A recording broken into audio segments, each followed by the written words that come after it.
Hey viewers, welcome back to our channel. Today, we're delving into a captivating term that holds significance in the world of the automotive industry. It's a Japanese automotive brand founded in 1953 by the parent company, Fuji Heavy Industries. Let's break down this word to better understand its pronunciation. We may pronounce it as Subaru, Subaru, Subaru, Subaru.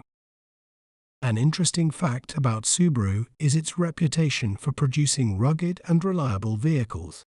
Subaru's focus on safety and durability continues to make it a popular choice for adventure enthusiasts and families alike. Isn't it fascinating how breaking down a word can make it clearer? If you enjoyed learning about Subaru, be sure to subscribe to our channel for more educational content. Thanks for watching. Remember, knowledge is power. See you next time.